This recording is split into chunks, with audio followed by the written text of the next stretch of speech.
الحمد لله وكفى وسلام على عباده الذين اصطفى أما بعد. فعن عائشة رضي الله عنها قالت: قالوا يا رسول الله، إن هنا أقواما حديثا عهدهم بشرك يأتون بلحمان لا ندري يذكرون اسم الله عليها أم لا. قال: اذكروا أنتم اسم الله وكلوا. رواه البخاری. حضرت عائشہ صدیقہ رضی اللہ تعالی عنہ سے مروی ہے، فرمایا کہ صحابہ نے اللہ کے نبی سے عرض کیا: اللہ کے رسول، یہاں کچھ لوگ ہیں جو ابھی نئے مسلمان ہوئے ہیں اور شرک و جاہلیت سے ان کا زمانہ قریب کا ہے، ہمارے پاس گوشت لے کر آتے ہیں، ہم نہیں جانتے کہ وہ اس پہ اللہ کا نام لیتے ہیں یا نہیں لیتے، تو آپ نے فرمایا کہ تم اللہ کا نام لے کر کھاؤ۔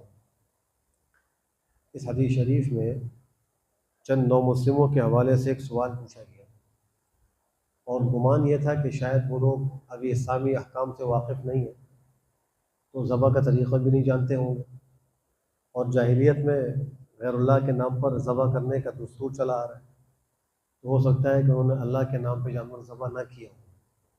تو اب جو وہ ذبح شدہ گوشت لے کر آتے ہیں، ہمارے لیے کیا حکم ہے؟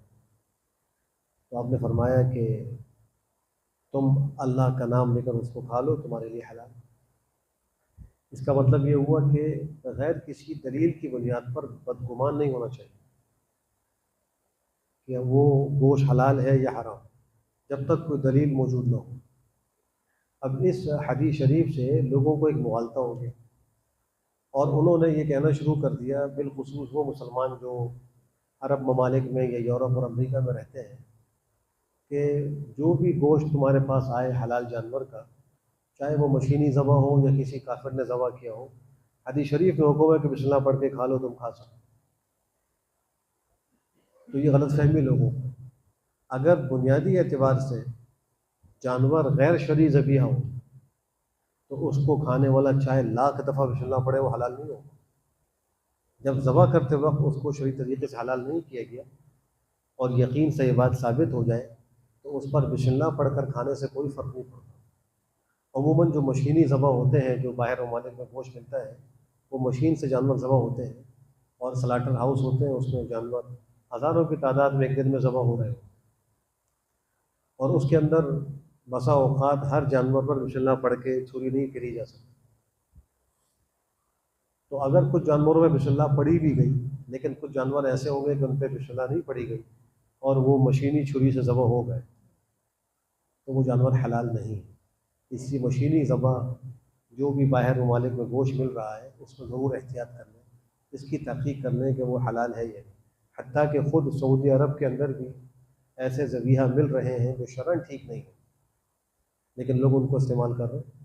خود وہاں کے مقامی علماء کہتے ہیں کہ فلاں فلاں دکانوں کی جو گوشت ہے وہ ٹھیک ہے، اور فلاں فلاں دکانوں کی گوشت ٹھیک نہیں ہے، اس لیے کہ وہ یا تو امپورٹ کر رہے ہیں برازیل سے یا آسٹریلیا یا دیگر ممالک سے، اور پھر اس کو آگے فروخت کریں، اور وہاں جو ہے وہ شریعت کے تقاضے زبان میں پورے نہیں ہو رہے ہیں۔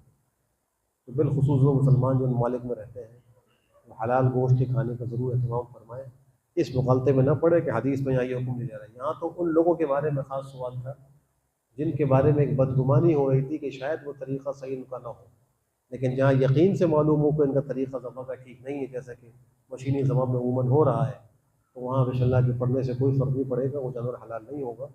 اور اگر غذا حلال نہیں ہے تو پھر نہ دعائیں قبول ہیں، اور نہ انسان کو طاعات کی زیادہ توفیق ملے گی، نہ اولاد اس کی بات مانے گی، نہ بیوی بھی اس کی بات مانے گی۔ رزق حرام کے جو اثرات ہیں وہ سارے کے سارے وہاں لاگو ہوں گے۔ اللہ ہم سب کو حلال رزق کھانے کی توفیق نصیب فرمائے۔ الحمد للہ۔